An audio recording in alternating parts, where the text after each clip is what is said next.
Welcome back.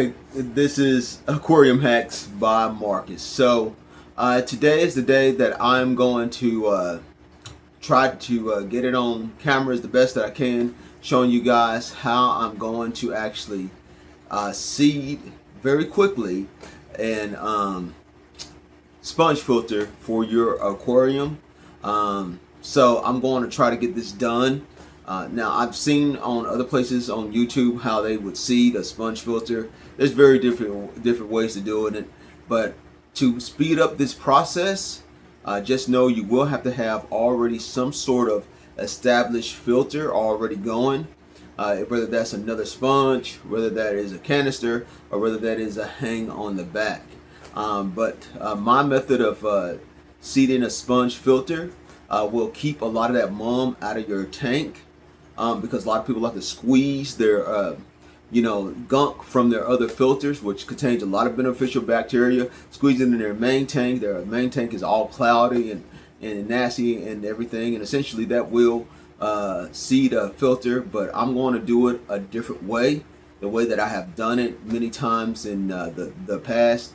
Now, of course, I haven't done this, on camera, because I've only been doing YouTube for a few years now. But I'm going to go back to an old method that I would use in order to seed any filter, whether that's a sponge filter or whether that's a canister or whether that's a hang on the back. How you can seed it very quickly.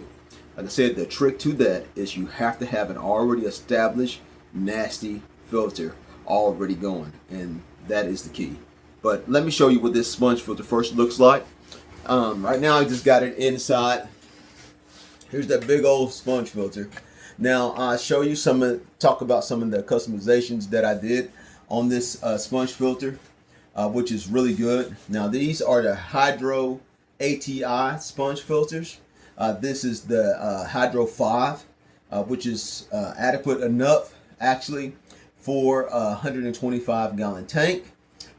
This is the coarse filter right here on the bottom, and then I have the fine here, and I have mixed it up with the Aquarium Co-op Easy Flow filter. And I did that because I didn't have to add an air stone. It was easy to hook up, and because no air can get in. There's no holes here at that easy flow, at the very bottom of that easy flow, as you see when I'm pointing at here. So that means that everything that is blowing up here has to be forced through the sponge and then come up and then out. So all this has to be forced up. It has to get that water. It has to pour that water from in here.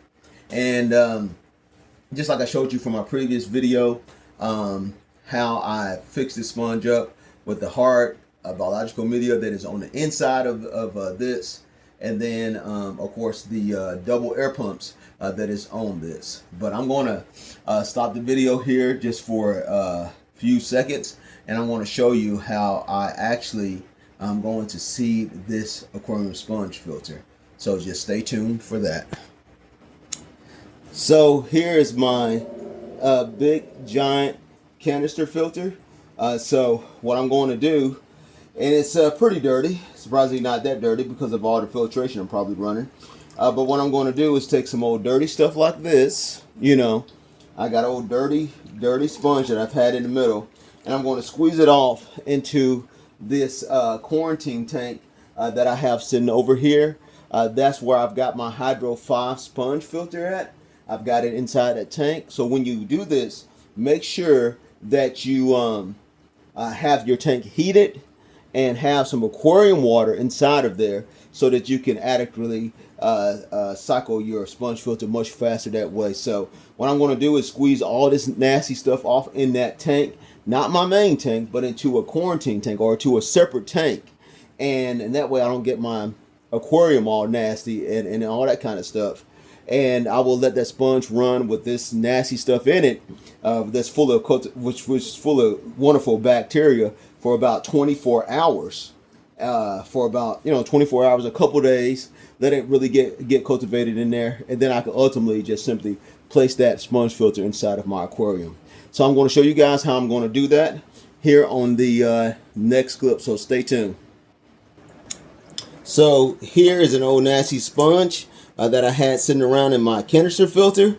And so I'm going to squeeze this into a separate tank that's going to cultivate bacteria for this new sponge filter that I'm going to use in my larger tank. And so here it goes.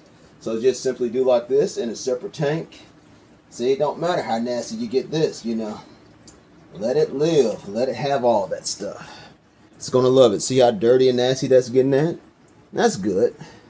That wrings that out real nice and good there. Just wring it out. That sponge filter, that new sponge filter is going to love all that extra bacteria, all the extra cultivation that it's getting in there.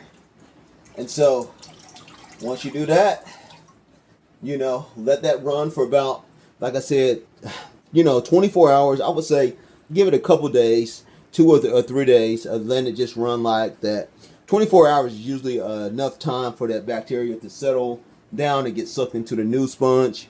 And then your new sponge filter is cycled and ready to go. So let me stop the video, and then we'll talk about just a few other things. My thoughts of replacing a sponge filter replacing a canister filter with the sponge filter. So we'll be right back. So I have put that sponge filter not in my main tank and squeezed out the gunk out of my canister filters, but in, like I said before, a separate tank, a separate aquarium that you can just set up temporarily. Whether that's a 20-gallon or a 10-gallon tank would probably work. You might be able, if your sponge is small enough, to get away with it in a 5-gallon tank. It don't even have to be in an aquarium. It can be a plastic tote or something like that, a plastic container that's big enough for you to put a heater in there and your sponges. And I say put a heater in there. I mean, it's according to how warm your room is. If your room is like 75 degrees and your tank is like 72 degrees or something, you might not even have to use a heater. But I'm using a heater because I want that when I cultivate this bacteria, for the heat to be the same in this tank, in that tank that I'm doing the sponge filter, cultivating and seeding the sponge filter, as it is in my main tank. And so that's why I'm running a heater temporarily. And you want to let that set for about 24 hours or so. I know I said in the earlier clip, 24 to 48 hours, but I believe just maybe 1 day should be enough. It don't hurt to let it go for a couple days. Let that stuff, really clear the water up well. And then you can just place it in your aquarium. Now, just real quick on some thoughts about me putting a sponge filter, running a sponge filter in a Lake Tanganyika tank. Right, it's got expensive fish in there, and you want to be really careful when you do that.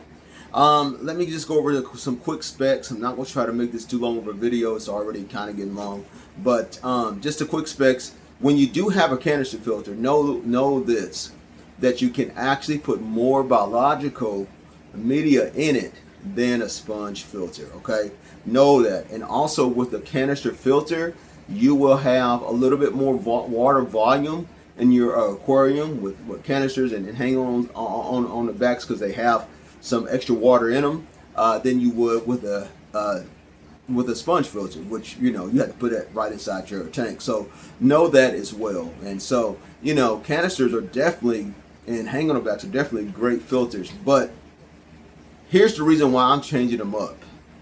It's because I know, for one thing, I can run this tank without. Right now I'm running 2 canisters on it. I know I can run this tank with 2 stackable Hydro ATI 5s sponges. I know I can, without a shadow of a doubt. It will be biologically filtered, and it will do some mechanical. And I know I can do it, right?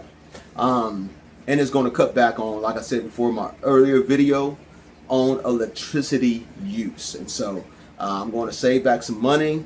I'm cutting back on some filtration to save some money. And now I'm going to continue to run my 2 hanging on backs. Now, some people would say, why would you run your 2 hanging on backs compared to running 2 canisters? Can't you just run your 2 canisters and get rid of your 2 hanging on backs and run the sponge? Yeah, I could. But the thing about it is, I'm cutting back and saving money on electricity. So my 2 hanging on backs don't run the same wattage as the canisters do. And with my hanging on backs, because they're so easy to get to and to manage, I've got golden pothos in this one. I'm not getting rid of my golden pothos. Those are doing my tank some benefits. And I've got some biological media in my Seacom Title 110, and I can easily, if I need to, put some kind of if I have to medicate my tank and have to put some kind of carbon in there, I can easily just take out something from that Seacom Title 110, float the biological sponge that I got in there in the tank, and then just simply put the chemical filtration in its place for a couple of days or so. So that's why I'm keeping my hang on the backs, because of the versatility and I can easily do what I need to do with them. So here's the thing that I'm going to do. I'm going to continue to run my 2 hang on the backs because you need a lot of flow, especially in some of these tanks like a Lake Tanganyika tank. You still need that flow. I'm going to run the double stack sponge, and I'm going to get me a little 3-watt 480 gallon an hour wave maker and put that on the other end. So my canisters, like I said, they were running about probably both of them together between 30 and 36 watts 24 hours a day. My 2 air pumps only run 6 watts 24 hours a day. I'm throwing a little 3-watt wave maker. That's 9 watts compared to maybe 30 to 36 watts 24 hours a day. Like I said before, do the math, and you're going to see that you're going to save about electricity, and you're still going to have the simplicity and still be able to maintain your aquarium. So I hope these little tips that I gave you will help you out. Make your own decision though when it comes to aquarium filtration. If you're running canisters, and if you're running hang on the backs, and if you're doing okay with that, and if you don't mind, that, then continue to do that. But if you're running sponges and you say, hey, sponges are great, I don't need to upgrade to anything, then continue to run that. And so do what's best for your aquatic environment. But I'm just to let everyone know that running sponge filters you can run your aquarium on sponge filters. Just know that. So this is just the next part of that video from Aquarium Hacks by Marcus, and when I get the sponge in the tank on this series, I will show you what everything looks like. Until that time, guys, hey, don't forget these words. Keep on hacking.